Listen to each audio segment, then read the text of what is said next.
लक्ष्मी नारायण भगवान की, श्री उमिया मात की, श्री हनुमान जी महाराज की, श्री भागवत भगवान की, सद्गुरु भगवान की।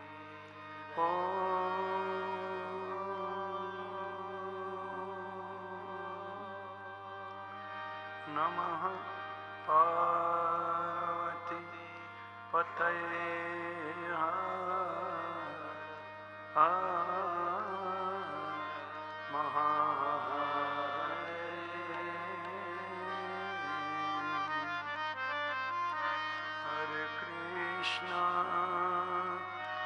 हरे कृष्णा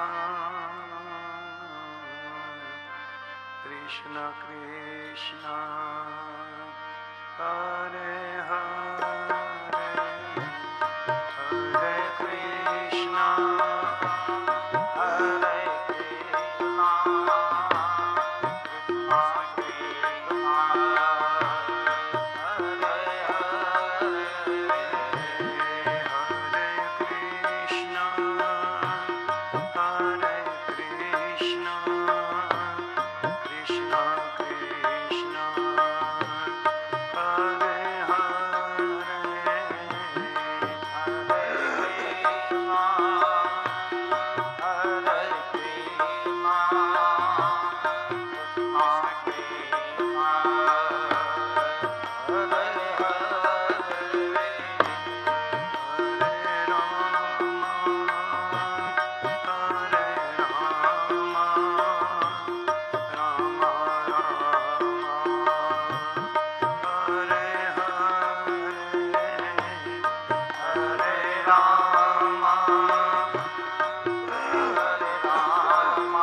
कृष्णाय वासुदेवाय हरे परमात्मने प्रणतक्लेशनाशाय गोविन्दाय नमो नमः।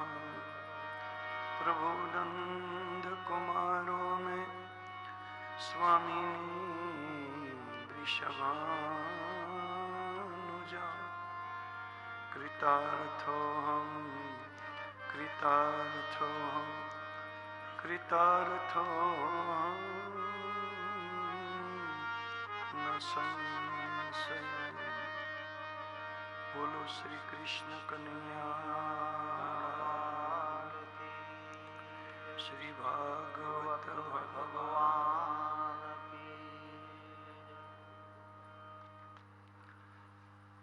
गंगा जी ना पवित्र घाट पर ભગવાન સુખદેવજી મહારાજ પરીક્ષિત રાજાને પરમાત્માનું આ દિવ્ય ચરિત્ર, મોક્ષદાયિની અને પતિત ભાવની ભાગવતી ગંગામાં હૃદયથી સ્નાન કરાવી રહ્યા છે. પરીક્ષિત રાજા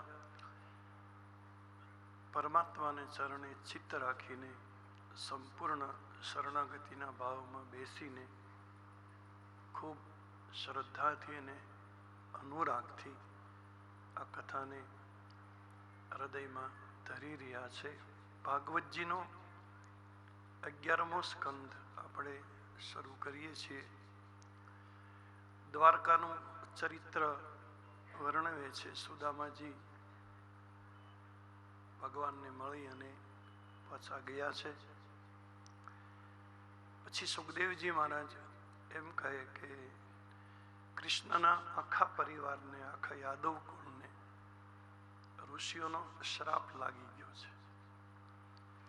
પરીક્ષિત રાજાને નવાઈ લાગી કે મહારાજ, પરમાત્માનું પરિવાર, ભગવાનનું કુટુંબ, અને એને શ્રાપ લાગે ઋષિઓનો, તો એવું શું બન્યું કે ઋષિઓને શ્રાપ આપવો પડે?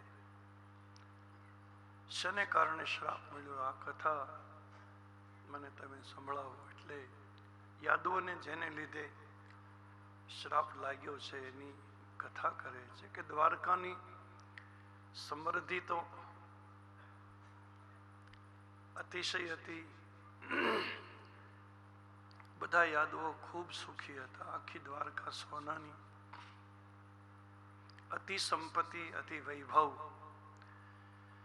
અને પરિણામે યાદવોના જે સંતાનો, યાદવોના વંશના જે યુવાન છોકરાઓ બધા, એમાં કૃષ્ણનો દીકરો પણ સામેલ, આ બધા અતિશય સ્વચ્છંદી બની ગયા, એકદમ બેકાબુ બની ગયા. વિવેક બુદ્ધિનો કઈ ભાવ ન રહ્યો, વિવેક બુદ્ધિ કોઈમાં ન રહી. કેમ જીવવું, કોની સાથે શું વાત કરવી? કારણ કે સંપત્તિના મદમાં, અતિશય સંપત્તિના અભિમાનમાં સદબુદ્ધિનો નાશ થઈ ગયો. આટલું જ નહીં, પણ યાદવોના સંતાનો, યુવાન સંતાનો બધા શરાબી થઈ ગયા, બધા દારૂડિયા થઈ ગયા. કૃષ્ણનો દીકરો પણ દારૂ પીવે, જાંબવતીનો દીકરો સાંભ. અતિ સંપત્તિ મને તમને પાપ કરાવે. સુખમાં સહજ પાપ થાય. સુખ મને તમને પાપ, કારણ કે સુખમાં માણસ સાવધાન ન હોય, સુખમાં માણસ થોડો વિચલિત હોય, બીજી રીતે બીજા તોરમાં હોય, બીજા કોઈ અભિમાનમાં હોય, એટલે જીવન એનું થોડુંક પાપગ્રસ્ત બને. મર્યાદા ન રાખી શકે. વિવેક બુદ્ધિથી કોઈ સાથે, વડીલોની સાથે કેમ વ્યવહાર કરવો, માતા પિતા સાથે કેમ વ્યવહાર કરવો, એટલે બધા બેકાબુ થઈ ગયા છે, બધા સ્વચ્છંદી થઈ ગયા. અને આમ જેને કહેવાય કે આમ અતિશય ચાગલાઈ. જો કે તમારી ભાષામાં, કચ્છની ભાષામાં લાડથી રાખે અને ચાગલું કહો તમે. અતિશય તમે લાડ લડાવો અને પ્રેમથી રાખો તો એમ કહો. અમારે સૌરાષ્ટ્રમાં ચાગલા એટલે અતિશય વાયડા થયા હોય ને, અમારે એમ કહેવાય, અતિશય સ્વચ્છંદી. આમ આમ કોઈનું ન રાખે, મા બાપનું અપમાન કરી નાખે, વડીલનું અપમાન કરે, જેને તેને તુકારાથી વાતો કરે, એને અમે ચાગલો કહીએ. એટલી ચાગલાઈ નહીં સારી. એટલે એકદમ સ્વચ્છંદતા, ફાવે ત્યાં હરવાનું, ફાવે ત્યાં જવાનું, કોઈનું માનવાનું નહીં, કોઈની શિખામણ સાંભળવાની નહીં, કોઈ હિતનું બોલે તો એની સામે ઝઘડો કરવાનો. આવી રીતના બધા વ્યવહારો થયા. અને સંપત્તિ એક અંધાપો છે, સંસ્કાર આંખ છે, દ્રષ્ટિ. સંપત્તિ તો રાવણની આગળ ઘણી હતી. રાવણનો નાશ શેમાં થયો? રાવણની આગળ તો સાધના હતી, તપસ્યા હતી, શિવનો એ પરમ ભક્ત હતો, દેવતાઓ બધા અધીન હતા. સીતાજીનું હરણ કર્યું એમાં રાવણનો કુળનો નાશ નથી થયો. રાવણની બેન શૂર્પણખા એ વિધવા હતી. શૂર્પણખાનો પતિ હતો વજ્રજ્વાલા, એનું નામ હતું વજ્રજ્વાલા. રાવણે મારી નાખ્યો એના જીજાજીને, એના બનેવીને બેનને વિધવા બનાવી અને પછી એને છૂટો દોર આપી દીધો. હવે તું સ્વતંત્ર છો, તને ફાવે ત્યાં તું હરે ફરે. શૂર્પણખા બે કાબુ હતી, બહુ સ્વચ્છંદ. જોકે નીતિશાસ્ત્રની માહિર મહિલા હતી, નીતિશાસ્ત્ર બહુ સારું જાણતી હતી અને શૂર્પણખાની પોસ્ટ બહુ ઊંચી હતી. 14,000 રાક્ષસોની સેના નાસિકમાં રહી, પંચવટી. એ 14,000નું ધ્યાન રાખવા માટે રાવણના 3 ભાઈઓ ખરદૂષણ ને તીસરા એ સુપરવાઇઝર, અને એ 3નું પાછું સુપરવિઝન કરવા શૂર્પણખા હતી. એટલે આમ હાઈ કમાન્ડ હતી, પોસ્ટ ઘણી ઊંચી હતી અને નીતિશાસ્ત્ર જાણતી હતી.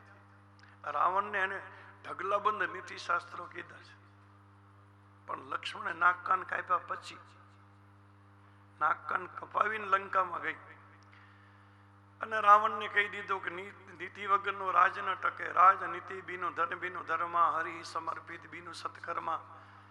એ રાવણ, નીતિ વગરનો રાજ ન ટકે. ધર્મની અંદર તમે પ્રયોગ ન કરો, ધર્મને અર્થે તમે સંપત્તિ ન વાપરો તો એ સંપત્તિ ટકે નહીં. ધર્મ વગરનું ધન ન ટકે, હરિને અર્પણ કર્યા વગરનું કોઈ સત્કર્મ ન ટકે, વિવેક નમ્રતા વગરનું કોઈ દી જ્ઞાન ન ટકે.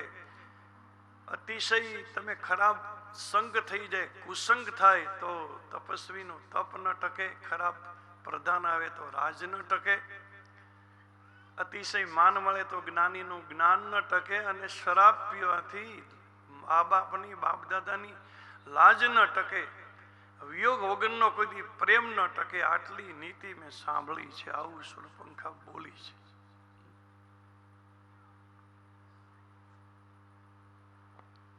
ગોવિંદ મેરો હૈ, ગોપાલ મેરો હૈ,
લક્ષ્મી નારાયણ ભગવાન કે જય. તો સુરપંખા ઢેર નીતિ સૂત્રો રાવણને બતાવે છે. નીતિશાસ્ત્રની તો માહિર મહિલા.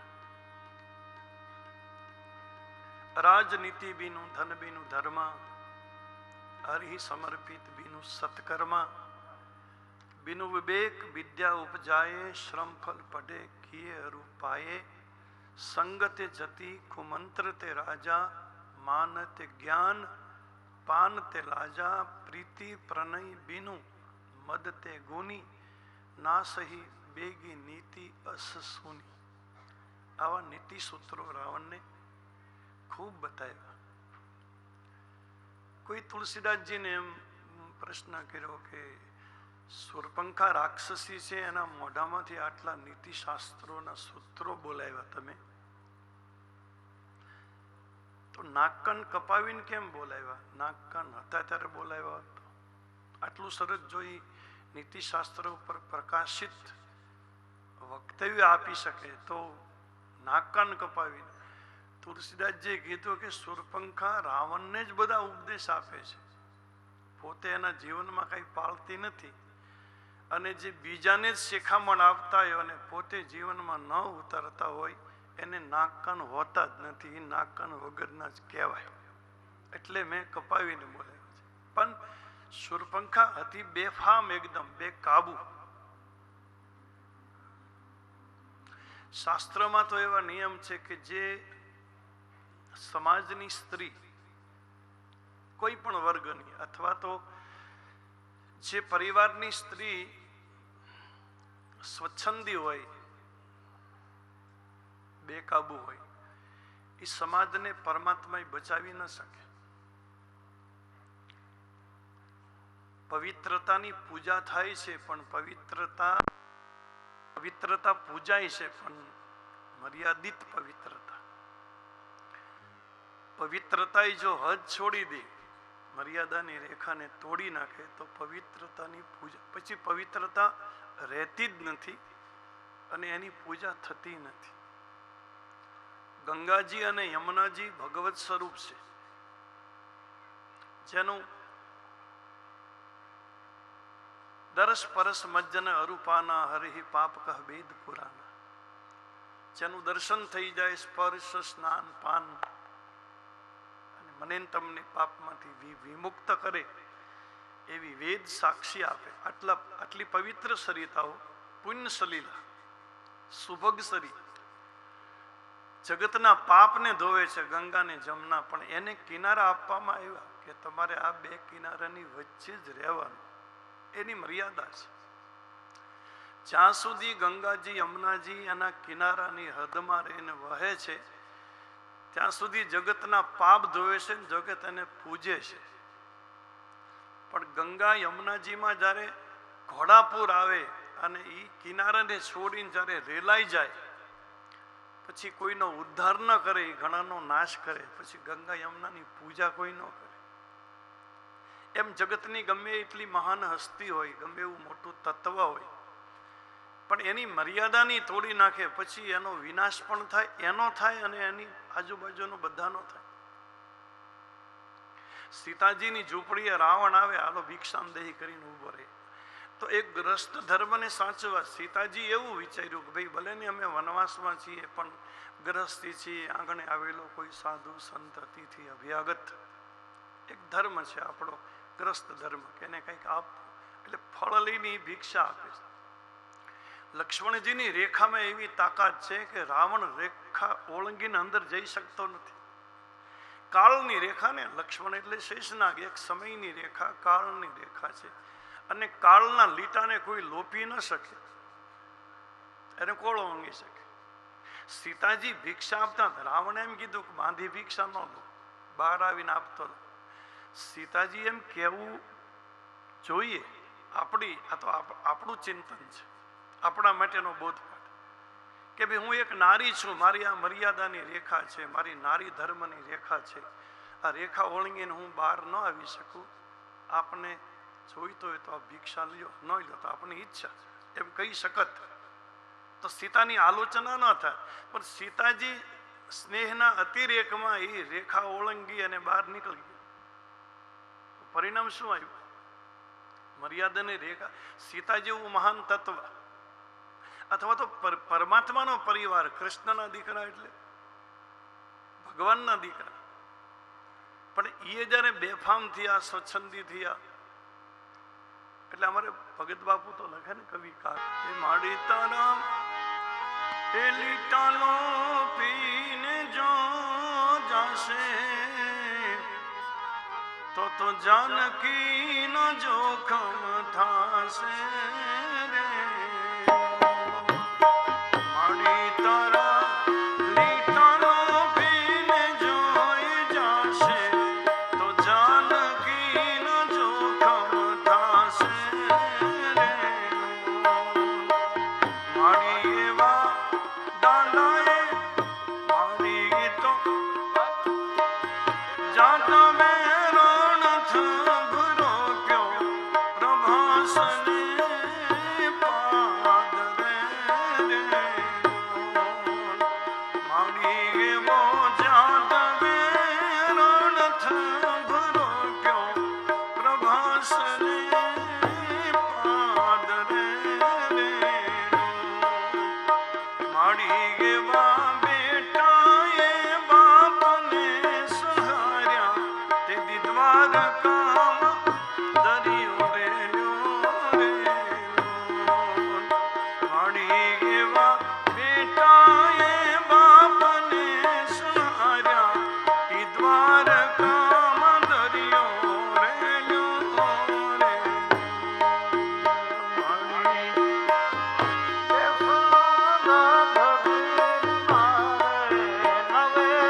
જાતા જેવી એક મહાન શક્તિ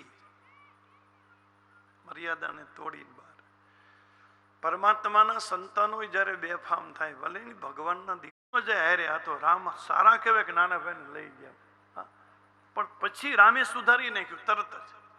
પછી તરત ભૂલ સુધારી કે લક્ષ્મણ, આપણે તો રઘુવંશના સંતાનો છીએ અને રઘુવંશના સંતાનોના મન કોઈ દી ખરાબ માર્ગે જાય જ નહીં. રઘુવંશન કર સહજ સ્વભાવ મન કુપંથ પગ ધરે ને. એટલે આ સંસ્કાર કામ કરે ને. આ જે જો હશે આપણા બ્લડમાં, આપણા લોહીમાં હશે તો આ સુધારો થશે. એની બહુ જરૂર છે. દ્રષ્ટિ જીવનની હોવી જોઈએ.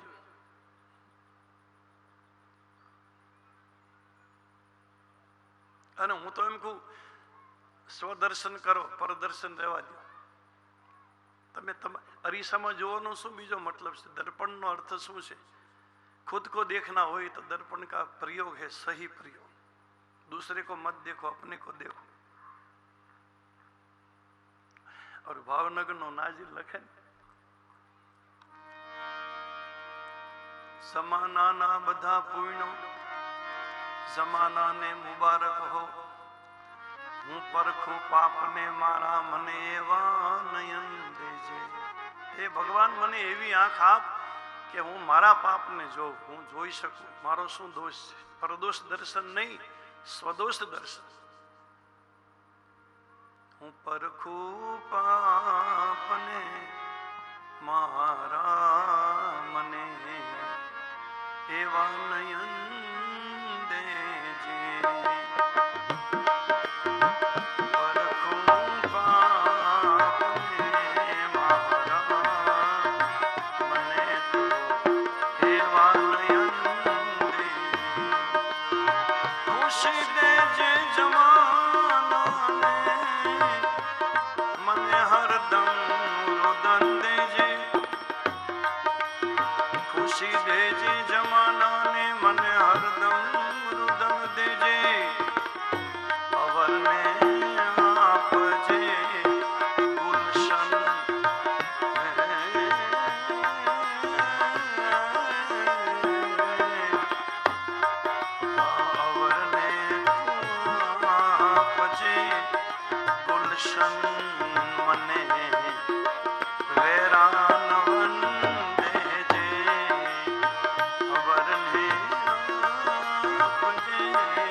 બંધન નથી ગમતા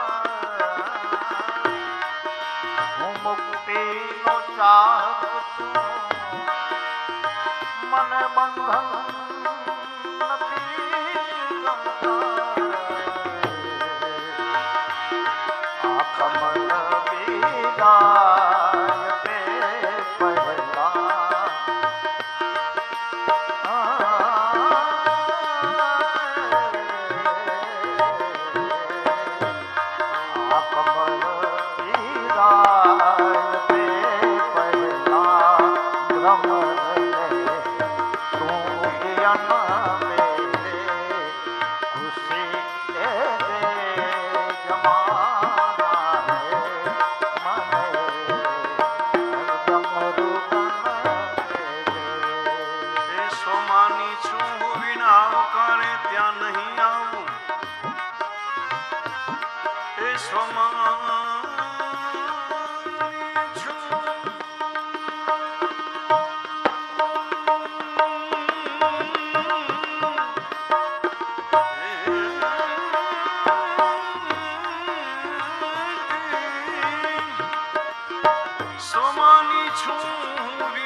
બીજાના પાપને ન જો એવી મને એક આંતરદ્રષ્ટિ પ્રાપ્ત થાય.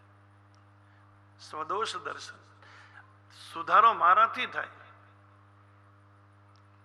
પરમાત્મા જગતને સદબુદ્ધિ આપજે અને શરૂઆત મારાથી કરજે. હે ભગવાન, પેલી મને સદબુદ્ધિ આપજે. ભલામણ બીજાની બરાબર, પણ જે કઈ સિયારામમય સબ જગ જાની એની શરૂઆત બજારમાં ન કરે, એની શરૂઆત ઘરમાં કરે. આખું જગત રામરૂપ છે, પુરુષો બધી સ્ત્રીઓ સીતારૂપ છે. જગતમાં બધા દેખાય પણ ઘરમાં દેખાય કે નહીં દેખાતા એ પહેલા જો એની શરૂઆત ઘેરથી કરે. આ ચોપાઈ કેન્દ્રમાંથી શરૂ થાય. ઘરના બધા સભ્યોમાં જ્યારે ભગવત દર્શન થાય તો બહાર મને તમને ભગવત દર્શન થાય. રામરાજનું નિર્માણ તો થાય. વિનાશકાળે વિપરીત બુદ્ધિ ઋષિઓને થઈ ગયું કે કૃષ્ણનો દીકરો છે, યાદવ છે, અમારી મજાક કરે. ઋષિએ કીધું આને દીકરો કે દીકરી કઈ નહીં આવે, પણ આના પેટ ઉપરથી મુસળનો જન્મ થશે. એ મુસળ તમારા આખા યાદવ કુળનો નાશ કરી નાખશે. પછી તો આ બધા છોકરા પસ્તાયા છે. દૂર જઈને શરીર ઉપરથી કપડાને અલગ કરે છે. મૂછળ એક નીકળે, છોકરાને એમ કે ઘસી નાખીએ ગોમતીના ઘાટ માથે. મૂછળ હોય તો નાશ થાય ને, એટલે ગોમતીના ઘાટ ઉપર મૂછળને ઘસે છે. અને ઘસતા ઘસતા જે સોલ હતો, જે ભૂકો હતો, એ ગોમતીમાં ખેંચાતા ખેંચાતા પ્રભાસના ક્ષેત્રમાં જાય છે. એમાંથી એક વનસ્પતિ ઉગે, એરક નામની વનસ્પતિ છે. આપણે દેશી ભાષામાં જેને પાન કહેવાય. અતિશય પાણી નદીમાં રહેતું હોય, પાન ઉગે. પણ છેલ્લો જે ટુકડો નાનો રહ્યો, ઘસતા ઘસતા એ હાથમાંથી છટકી જાય. એક માછલી એને ગળી જાય. માછીમારી માછલા પકડે, એમાં પેલી માછલી પકડાઈ જાય અને માછીમારી વેચવા બેસે. એક પારાધી એ માછલા લઈ જાય અને પારાધીને માછલીના પેટમાંથી એ ટુકડો મળે. પારાધીને એમ થયું કે બાણની નોક માથે, બાણની અણી માથે આને ફિટ કર્યો હોય તો શિકાર કરવામાં અનુકૂળતા રહે. તો આ રીતે યાદવોને ઋષિઓનો શ્રાપ લાગ્યો. પછી ગુરુ દત્તાત્રેયના 24 ગુરુનું વર્ણન કરે છે સુખદેવજી મહારાજ કે ભાઈ ગુરુ દત્તાત્રેય 24 ગુરુ બનાવ્યો. એટલે જેની આગળથી જીવનનો કલ્યાણનો કોઈ માર્ગ મળતો હોય. હું તો એમ કહું કે માણસ નાનો હોય કે મોટો હોય, વર્ણાશ્રમમાં કંઈ જોવાનું નહીં, પણ આપણા આત્માની કલ્યાણની કોઈની આગળથી મને તમને જો બે વાત મળતી હોય, જે વાતથી, જે સમજણથી આપણું કલ્યાણ થાય, તો એને મારે તમારે ગુરુ તરીકે સ્વીકારી લેવા જોઈએ. ગુરુ દત્તાત્રેયનો આ ઉપદેશ દેખાય છે. કૂતરાને ગુરુ બનાવ્યા, સર્પને બનાવ્યા, ઉંદરને બનાવ્યા, ટીટોડીને બનાવ્યા, અજગરને બનાવ્યા, વેશ્યાને બનાવ્યા, માછલીને બનાવ્યા છે. એવા ગુરુ 24 ગુરુની વર્ણન છે. 9 યોગેશ્વરની કથા કરે છે. કળિયુગમાં કૃષ્ણને પ્રણામ કરવાનો મહિમા બતાવે કે 10 અશ્વમેઘ યજ્ઞ કરનારનો ફરીવાર જન્મ થવો હોય તો થાય, પણ કૃષ્ણને જે એકવાર દંડવત પ્રણામ કરે એનો ફરીવાર જન્મ ન થાય, એની મુક્તિ થાય. કારણ કે કળિયુગમાં પ્રણામનો, નમસ્કારનો આ મહિમા છે.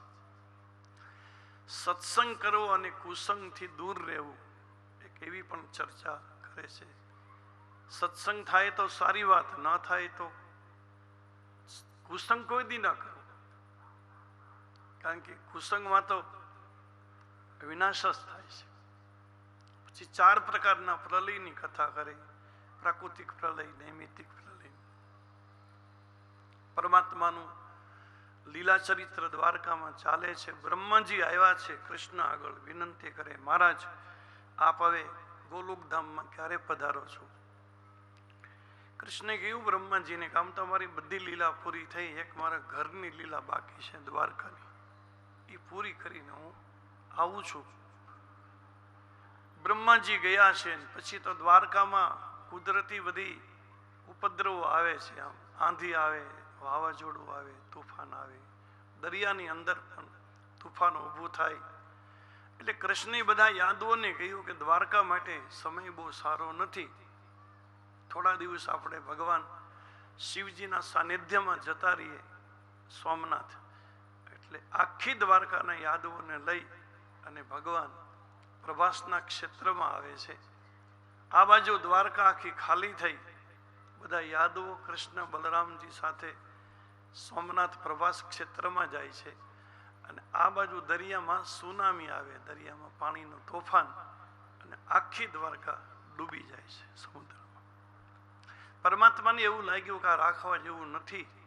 કારણ કે કૃષ્ણ હતા અને જે સંપત્તિએ સંતાનોને બેફામ બનાવ્યા, કૃષ્ણની હાજરીમાં જે સંપત્તિ શ્રાપ અપાવે, એ કૃષ્ણ કે હું નહીં હોઉં ત્યારે આ સંપત્તિ શું કરશે? એટલે આ રાખવા જેવી સંપત્તિ નથી. ગવર્મેન્ટ ગોતે છે, પણ કૃષ્ણનું ડૂબાડેલું કોઈને મળે નહીં, અને કૃષ્ણ જેને તારવા માગે એને કોઈ ડૂબાડી શકે નહીં. બે વાત છે. આ બાજુ ગયા છે પ્રભાસના ક્ષેત્રમાં. એટલે આમ તો બધા અંદરનું આંતર કલહ તો હતો જ. શરાબી બધા થઈ ગયેલા. ને પેલી વનસ્પતિ ઉગી હતી ને એરક, એ ખેંચી ખેંચીને એકબીજાને મારે, અને યાદવો આ રીતે વિલીન થવા લાગ્યા. બલરામજીએ તો સમુદ્રમાં જળ સમાધિ લીધી. છેલ્લે ભગવાન કૃષ્ણ એક પ્રાચીના પીપળે બેઠા હોય છે, આખા જીવનનું ચિંતન કરે છે, એવી રીતે બેઠા છે એવી મુદ્રામાં કે પેલો પારાધી શિકાર કરવા આવે, જે બાણની અણીમાંથી પેલા મૂસળનો ટુકડો ફિટ કર્યો હતો, દૂરથી પારાધીને એવું લાગ્યું કોઈ વન્ય પ્રાણી છે, એટલે એણે સરસંધાન કર્યું, દોરી ખેંચી કાન સુધી અને બાણને છોડ્યું છે, સીધું કૃષ્ણને બાણ લાગે છે. પણ પછી જરા નામના પારાધીને ખ્યાલ આવ્યો કે હું જેને પ્રાણી સમજુ એ તો આ તો ભગવાન કૃષ્ણ છે. પછી તો જેની ક્ષમા માગે છે કે મેં જધન્ય પાપ કર્યું છે મહારાજ, મને નરકમાં જગ્યા ન મળે, આપ મને ક્ષમા કરો. કૃષ્ણે કીધું કે ત્યાં કાંઈ ખોટું નથી કર્યું, તે તો મને મારી લીલામાં મદદ કરી છે, મારે મારા ધામમાં જવું એમાં તો નિમિત્ત માત્ર થયો. એટલે પારાધીને સદેહ વૈકુંઠ આપ્યું ને પછી ભગવાન કૃષ્ણ પ્રાચીના પીપળાથી દેહોત્સર્ગ કરે છે અને ભગવાન કૃષ્ણ પોતાના ગોલોક ધામમાં જાય છે. અને 11મો સ્કંદ અહીંયા પૂરો કરતા ભગવાન વેદ વ્યાસજી સંકીર્તનનો મહિમા લખે છે કે નામ સંકીર્તનમ યસ્સ સર્વ પાપ પ્રણશનમ પ્રણામો દુઃખશમનમ તમ નમામી હરિપરમ. પરમાત્માનું નામ સંકીર્તન બધા જ પાપમાંથી મને તમને મુક્તિ આપે અને પરમાત્માને કળિયુગમાં નીચે નમીને પ્રણામ કરવાથી મારા તમારા બધા દુઃખનો અંત આવી જાય. એટલે પરમાત્માને પ્રણામ કરવા અને પરમાત્માનું નામ સંકીર્તન કરવું, આ બે સૂચના અને આશીર્વાદ આપી અને વ્યાસજી ભાગવતજીનો 11મો સ્કંદ અહીંયા પૂર્ણ કરે છે. બોલો કૃષ્ણ કનૈયા. 12મા સ્કંદમાં તો પરમાત્મા તો જતા રહ્યા પોતાના ધામમાં, પાંડવો હિમાલયમાં ગયા છે, કલિયુગનો પ્રવેશ થઈ ગયો છે અને પરિણામે જરાસંઘના વર્ણશંકર વંશનું વર્ણન કરે છે. કારણ કે કલિયુગના પ્રભાવથી વર્ણાશ્રમ શુદ્ધિ ન રહી, કોઈના વર્ણમાં રિયાની ભક્ષ આચાર સંહિતા બધું ભ્રષ્ટ થયું છે. જેની સાથે યોગ લાગે એની સાથે જીવન જોડી દેવા લાગ્યા, વર્ણનો જાતિનો કોઈ વિચાર ન રહ્યો અને આંધેધડ સંસાર શરૂ કર્યો બધાએ અને પરિણામે એની જે સંતતિથી એને વર્ણશંકર પ્રજા કહેવાય. જોકે ગીતામાં કૃષ્ણે ઉલ્લેખ તો કર્યો છે અર્જુનની આગળ કે વર્ણશંકર પ્રજાના પિંડદાન નાશ પામ્યા હોય, જેના પિતૃઓ નરકમાં વાસ કરે છે. જરાસંઘ પછીની જે રાક્ષસી જે પ્રજા છે, જેની આચાર સંહિતા ભ્રષ્ટ છે, ધર્મછેદની, એની વાત કરી. કલિયુગના થોડાક લક્ષણોની ચર્ચા કરે કે ભાઈ કલિયુગ આવશે, ચરિત્રો બધા આવા થશે, કોઈ પોતાના સ્વધર્મની અંદર રહેશે નહીં. જોકે રામચરિત માનસમાં વર્ણન છે, ભાગવતજીમાં લખેલું છે.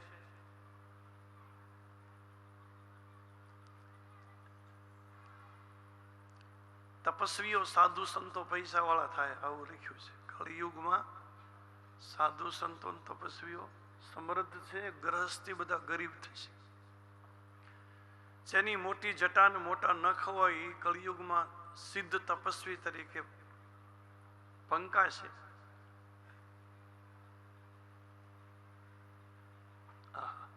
એ તો છે, એ તો ન આપે તો આપણે લેવાના હોય ને. દાદા આશીર્વચન આપશે એમ મને ક્યાં મેં એ તો લેવાના જ હોય. દાદા લોભ કરે ન આપે તો પરણે લઈ લે. પણ કળિયુગના થોડાક દોષનું વર્ણન પણ કર્યું છે. પછી તો સુખદેવજી કીધું પરીક્ષિતને કે આમ તો ભાગવતજીની કથાના માધ્યમથી મેં તને ઘણું બધું કહ્યું, હજી તને કાંઈ જિજ્ઞાસા હોય, કોઈ પ્રશ્ન હોય તો રાજા તું પૂછ. તક્ષક નાગને આવવાનો સમય થયો, મારે અહીંથી જવું જોશે. જ્યાં સુધી હું બેસી ત્યાં સુધી તક્ષક નાગ નહીં આવી શકે, અને આવશે ને મારી દ્રષ્ટિ પડશે ને તો તક્ષકનું ઝેર છે ને ઝેરમાંથી અમૃતમાં ફરી જશે. કારણ કે મહાપુરુષની દ્રષ્ટિમાં એવી તાકાત હોય કે ઝેરનું અમૃત એ કરી દે. પણ પરીક્ષિત રાજાએ કીધું ના મહારાજ, તમે મને ભાગવત કથાનું અમૃત પાયું છે હવે હું મૃત્યુના ભયમાંથી પૂર્ણ રીતે મુક્ત થયો છું. મને કોઈ શંકા નથી, હવે મને કોઈ પ્રશ્ન નથી. પણ તમે મારા સદગુરુ ભગવાન છો, તમે મને ભગવાનના ચરણે મૂકી દીધો ગોદમાં. એટલે આપ અહીંથી વિદાય લ્યો એની પહેલા હું તમારી પૂજા કરવા માંગુ છું. એટલે ગંગાજળના ખોબા ભરી સુખદેવજીના શ્રી કમળ ચરણ કમળને પ્રક્ષાલન કરે. વનવાસી ફૂલ લાવી 2-5 ફૂલ મૂક્યા. પરીક્ષિત રાજા સુખદેવજીના ચરણે દંડવત પ્રણામ કરે છે. સુખદેવજી મહારાજે આશીર્વચન આપ્યા કે એ રાજા તારું કલ્યાણ થાય. સુખદેવજી ત્યાંથી ગતિ કરે. પરીક્ષિત રાજા હવે સંપૂર્ણ પરમાત્માને સમર્પિત છે. હવે તો એને ખબર બીજી કઈ ખ્યાલે નથી. તક્ષક નાગ તો આવે છે, વિધિ વિધાન છે. એટલે પરીક્ષિત રાજાના શરીરને દંશ આપે, પણ એની પહેલા પરીક્ષિત રાજા તો હરિપદને પ્રાપ્ત થઈ જ ગયા છે. પરીક્ષિત રાજાનું શરીર એક રાખની ઢેરી બને છે. માર્કંડ ઋષિની કથા આવે છે. યમરાજના પાશમાંથી ભગવાન શિવજી માર્કંડ ઋષિને બચાવે છે. છેલ્લે ભાગવતની હુંડી પણ આવે. હુંડી એટલે 12 સ્કંદમાં શું શું કથા આવી એની એકદમ સંક્ષિપ્ત પુનરાવર્તન 1-2 લીટીમાં, કે પહેલા સ્કંદમાં આવ્યું, બીજા સ્કંદમાં આવ્યું, એમ થોડી સમરી 2-3 લીટીમાં આ બધું કહી અને વ્યાસ ભગવાન છેલ્લે એક શ્લોક લખ્યો છે. કલિયુગના લોકોને કલિયુગના દોષમાંથી બચી જવા માટેનો એક સુગમ રસ્તો બતાવ્યો છે કે કલિયુગમાં બીજી કોઈ સાધનાની જરૂર નથી, પણ કલિયુગના દોષમાંથી ને કલિયુગના પ્રભાવમાંથી બચવું હોય તો પરમાત્માના નામનો આશ્રય કરજો. હરિનામનો મહિમા બતાવ્યો. હરેર નામ હરેર નામ હરેર નામ કેવલમ કલી નાસ્તે નાસ્તે નાસ્તે ગતિ અન્યથા. કલિયુગમાં બીજી કોઈ ગતિ નથી, બીજું કોઈ સાધન નથી. નામ નિષ્ઠા રાખો. તમે પરમાત્માના નામનો ખૂબ આશ્રય કરો. જે તમને ગમે એ ભગવાનનું કોઈ પણ નામ જેમાં મારીને તમારી શ્રદ્ધા હોય. નામ બધા પરમાત્માના સરખા જ છે, સરખા ગુણધર્મવાળા છે. એટલે ખૂબ વિશ્વાસથી હાલતા ચાલતા બેઠતા ઉડતા નામનો એકદમ આશ્રય કરવો, તો હું તમે કલિયુગના દોષમાંથી બચી શકીએ. આટલું લખી અને ભાગવતની આખી કથા અહીં સંપૂર્ણપણે વ્યાસ ભગવાન વિરામ આપે છે. બોલો કૃષ્ણ કનૈયા. છેલ્લા 7 દિવસથી આપણે બધા એક સાથે બેસીને ભગવાન લક્ષ્મીનારાયણની કૃપા, આદ્ય શક્તિમાં જગદંબા ઉમિયા માતાજીના અનુગ્રહથી તમારા બધાનો એક શુભ સંકલ્પ, સદપ્રયાસ, તન મન અને ધનથી સારામાં સારું એક પ્રદાન જે તમે કર્યું અને પરિણામે ભાગવત કથાનું અહીંયા જે અવતરણ કરવામાં આવ્યું, તો ખૂબ શ્રદ્ધાથી ભાવથી આપણે બધા આ કથાને સાંભળી રહ્યા હતા. હરિકથા તો અનંત છે, પરમાત્માની કથાનો અંત. કલિયુગના મેલથી મારું તમારું માનસે ખરાબ છે ને. કહા રઘુપતિ કરે ચરિત અપારા, કહા મતિ મોરી નીરજ સંસારા, કવિત વિવેક એક નહીં મોરે, સત્ય કહું. તુલસીદાસજી જેવા એમ કે કલિયુગના મેલથી મારી બુદ્ધિ મેલની થઈ ગયેલી, ક્યાં રામનું ચરિત્ર અને ક્યાં હું. પણ આ તો નિજ ગીરા પાવન કરન કારણ રામ જસ તુલસી. આપણી વાણીને પાવન થાય. હરિકથા સાંભળવાથી આપણા કાનની સફળતા, ભગવાને કાન આપ્યા એ સફળ થઈ જાય. એટલે શ્રવણની એક મહત્તા બતાવી. એટલે ખૂબ ભાવથી તમે બધાએ આમાં ખૂબ સહકાર આપ્યો છે.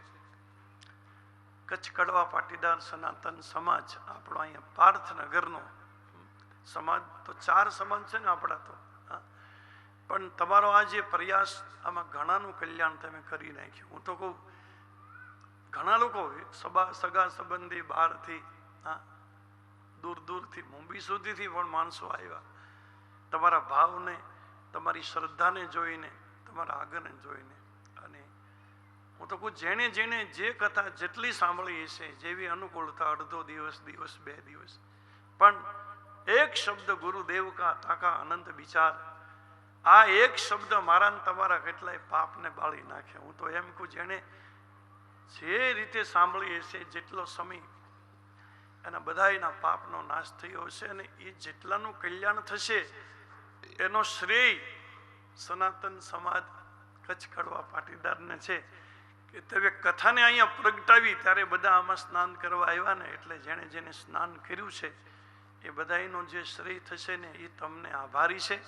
અને હું એક ખાસ તો આભાર એ માનું કે ભાઈ નડિયાદ તો વિદ્યાધામ છે. હવે આ તો એક તો સંતરામ મહારાજની અખંડ જ્યોતિ, યોગીરાજ અવધૂતની, પછી પૂજ્ય દાદા જેવા વિદ્વદ્વર્ય જ્યાં આમ હાલતું ચાલતું વિદ્યાપીઠ કહેવાય.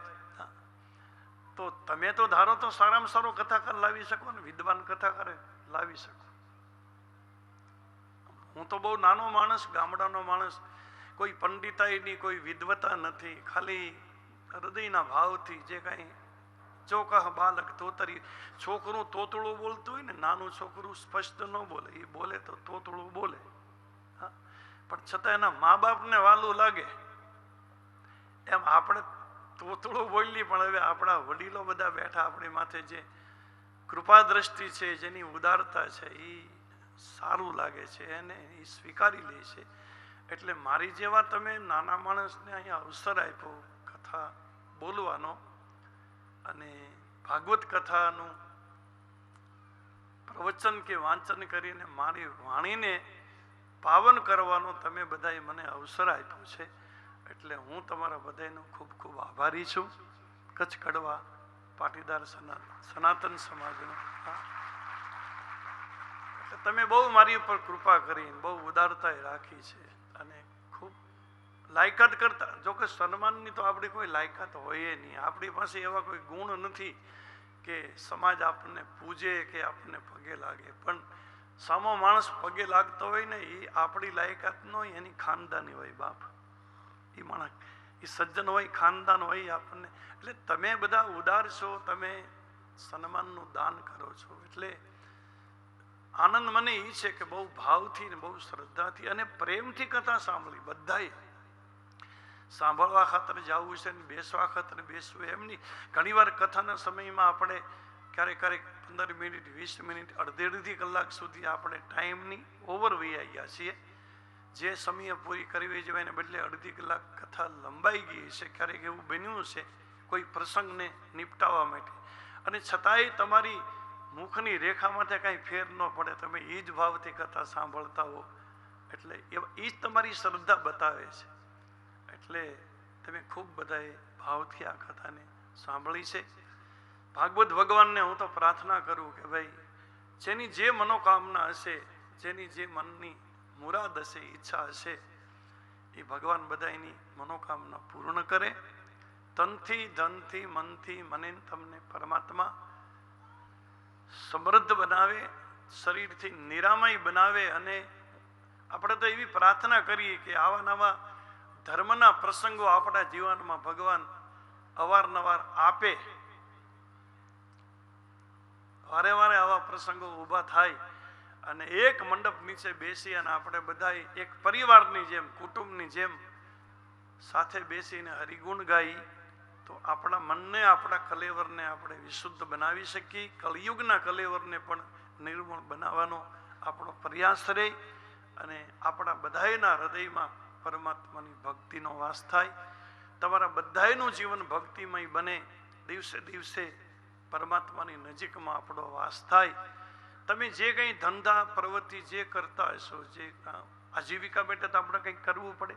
દુકાનદારી છે, ફેક્ટરી છે, સો મિલ છે, જે અલગ અલગ, પણ એમાં પરમાત્મા તમને ખૂબ લાભ આપે. તમે જે કમાવશો એની કરતાં 10 ગણું કમાવ અને એ તમને ભગવાન લાભ આપશે જ તે, કારણ કે ભાગવતનું પ્રભાવ છે. એટલે તમે ખૂબ કમાવો, તમે ખૂબ સુખી થાવ, એની સાથે તમારા હાથે આવા નવા ઉજળા કાર્યો થાય. જે સંપત્તિ પરમાત્મા આપે એ સંપત્તિ યોગ્ય જગ્યાએ લાગે, એ સંપત્તિ સફળ થાય. સૌ ધન ધન્ય પ્રથમ ગતિ જાકી. ધર્મની અંદર જેનો સંપત્તિનો પ્રયોગ, એ ધનને પણ ધન્યવાદ છે. એટલે ભગવાન તમને ખૂબ યશ આપે, તમારા હાથે આવા ધર્મના કાર્યો થાય, સંસ્કારનું સિંચન થાય. આપણી પછીની જે પેઢી છે, જે યુવાનો છે, અને હજી હું તો ખાસ કરીને ફરીવાર વિનંતી કરું કે તમે સુખી છો એ તમારા વડીલોના પુણ્ય છે, પણ તમે ખૂબ આનંદથી જીવો, પહેરો ઓઢો, ખાઓ પીવો, પણ વ્યસનથી મુક્ત રહેજો અને ફેશનથી મુક્ત રહેજો. આપણને બહુ ફેશન શોભે નહીં, ભલે આપણને ગમે, પણ આપણે બહુ ફેશનેબલ બનીએ ને એ આપણને સારું ન લાગે. પોતાના કુળનો, પોતાના બાપ દાદાનો વિચાર કરવો. એક સભ્ય સમાજમાંથી આપણે છીએ, પ્રતિષ્ઠિત સમાજના આપણે સંતાનો છીએ, એવો વિચાર કરી, માતા પિતા કોણ છે એનો વિચાર કરી અને તમે મર્યાદાથી રહો. બધા માતા પિતાનું અપમાન ન કરો, માતા પિતાની સેવા કરો, કારણ કે એ તો પ્રત્યક્ષ દેવતા છે. અને માતા પિતાનો આશીર્વાદ મળશે ને એને કોઈ અમારી જેવા પાસેથી આશીર્વાદની જરૂર નહીં રહે. તમે બહાર નકામા ફરશો, તમારા માતા પિતા રાજી થઈને આશીર્વાદ દેશે ને તમે ખૂબ સુખી થશો. સાસુમાંય માનો ભાવ રાખો. સાસુની મારી માં છે, અને સાસુ દીકરાની વહુમાં દીકરીનો ભાવ રાખે. આ મારા દીકરાની વહુ નહીં, પણ અમારી દીકરી છે. એક આવા ભાવથી, આવા એક સદવિચારથી આપણા ઘરમાં આપણે રહી શકીએ તો રામરાજના દીવા આપણા ઘરમાં પ્રગટે. ન પ્રગટે એમ. રામરાજ એટલે પ્રેમનું રાજ્ય, ધર્મરાજ નહીં. ધર્મની તો કેટલીક મર્યાદા હોય. દશરથ સુધી જે અયોધ્યાના રાજા રાજ કર્યા એ ધર્મરાજ હતું. રામે જે ક્રાંતિ કરી એ પ્રેમરાજ હતું. સીધી સીધા રામ બેસી ગયા ને દશરથજીએ ગાદી આપી અને રામ બેઠા તો ધર્મરાજ જ આવત, રામરાજ નો આવત. રામરાજ લેવા માટે તો 14 વર્ષ એને વનમાં જવું પડ્યું. નાનામાં નાના માણસો ઝૂંપડપટ્ટીમાં રહેતા હતા ને, એવા ભીલ કોલ કિરાતને ઉઠાડી અને જેની કોઈ પડછાયા ન લે, જેને કોઈ અડે નહીં ને એવાને રામે ગળે લગાડ્યા અને એના હૃદયમાં પ્રેમની પ્રતિષ્ઠા કરી અને પછી રામ ગાદીએ બેઠા. એને રામરાજ કહેવાય. એટલે આપણા જીવનમાં એવું કંઈક પ્રેમ તત્વ આવે. આ બધાની સાથે ભાવથી રહ્યો, પ્રેમથી રહ્યો. કોઈ પ્રત્યે દ્વેષ નહીં, કોઈ પ્રત્યે વિરોધ નહીં. એવું આપણે જોવાનું જ નહીં, પ્રેમથી રહેવાનું. એટલે તમારો જે સંપ છે, અને હું તો મોટા ભાગની કથા તમારા સમાજમાં જ કરું છું. આ 1984 થી હું કચ્છમાં જાઉં, એની પહેલા કચ્છ મેં જોયું નહોતું. જામનગરથી સીધો ગયો તો કથા કરીને 1984માં, અને ત્યારથી આજ સુધીમાં દર વર્ષે મારી બે ચાર કથા કચ્છની હોય. બધા જ તાલુકામાં મેં કથા કરી છે. કચ્છના બધા રસ્તાની તમને ખબર નહીં હોય, ભલે તમે કચ્છના છો, બાકી તમને કચ્છના બધા રસ્તાની ખબર ન હોય. તમારે મને પૂછવું કયો રસ્તો ક્યાં જાય, કારણ કે હું આખા કચ્છમાં ફરી રહ્યો છું. એટલે એ રીતે હું કચ્છનો જાણીતો છું. અને જોકે ક્ષત્રિય સમાજમાં કરી, ભાનુશાલી સમાજમાં કરી કથાઓ ઘણી, પણ મોટા ભાગની કથા મેં પટેલ સમાજમાં કરી છે. એટલે તમારી એક શિસ્ત છે, તમારી એક શ્રદ્ધા છે, તમારી વ્યવસ્થા છે, એમાં તો અમારું માથું ઝૂકી જાય છે. એમાં તમારી જે નિયમિતતા છે, હા, તમારી વ્યવસ્થા, તમારી આગળથી તો ઘણું શીખવાનું છે માણસોને. વ્યવસ્થા કોને કહેવાય, શિસ્ત કોને કહેવાય, સમય પાલનતા કોને કહેવાય. હા, તમારા સમયમાં કંઈ 2-5 મિનિટનું આગું પાછું ન હોય. અને પાછું એક જ અવાજે આખો સમાજ સમયની અનુકૂળથી વર્તે અને શિસ્તતાથી વર્તે. એટલે અમને આમ કથા કરવાનો આનંદ આવે તમારા સમાજમાં. અને પછી તમારી શ્રદ્ધા એવી છે, બ્રાહ્મણ પ્રત્યે, સંત પ્રત્યે, ગુરુ પ્રત્યે તમારો એક સરખો ભાવ છે. એટલે એ તમારી શ્રદ્ધાને ભાવ જોઈને અમને આમ અંદરથી તમારા પ્રત્યે પણ એક માન ઊભું થાય, એક સન્માન ઊભું થાય.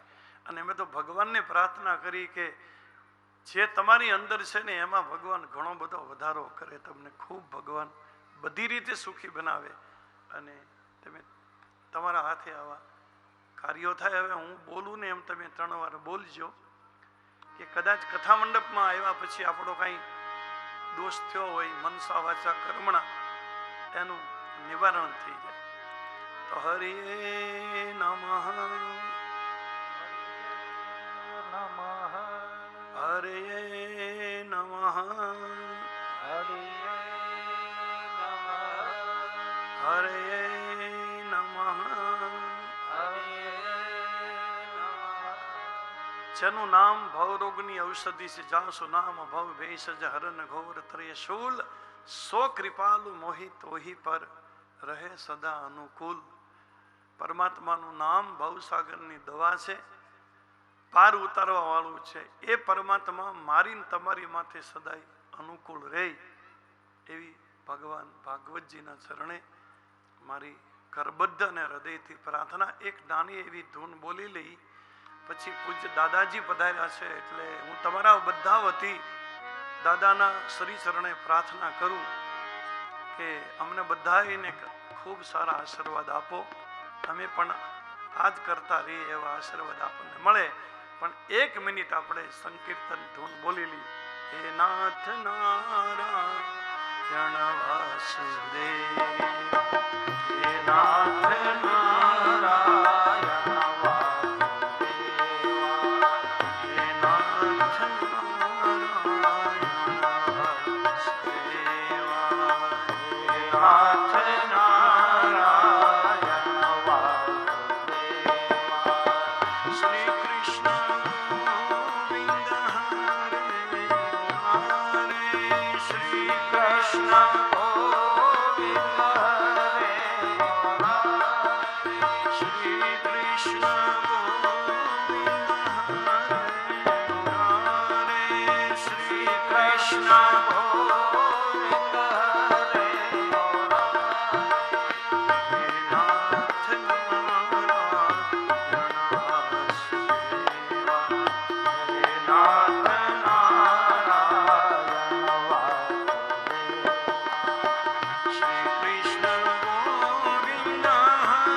આશીર્વાદથી આ કથા આપણે શરૂ કરી. બ્રહ્મદેવતા ધરતીના જે દેવતા ગણાય એવા ભૂદેવો જે સંહિતાનો પાઠ કરે છે, ભાગવત સંહિતાનો, અને આપણી માથે રાજી ખૂબ રહ્યા છે બ્રાહ્મણો, એનો આશીર્વાદ આપણને ખૂબ મળ્યો છે. અને એમના આશીર્વાદથી જ આપણું આ જ્ઞાન સત્ર નિર્વિઘ્ને સંપન્ન થયું છે. એટલે આપણે બધાએ એ ભૂદેવાના ચરણે પ્રણામ કરીએ અહીંથી કે અમને આવા નવા આશીર્વાદ સદાય દેતા રહેજો. ભગવાનની એક જય બોલી લઈ પછી પૂજ્ય દાદાને પ્રાર્થના કરીએ, દાદા આપણને આશીર્વાદથી ધન્ય બનાવે. બોલો કૃષ્ણ કનૈયા શ્રી દ્વારિકાધીશ શ્રી ગોવર્ધનનાથ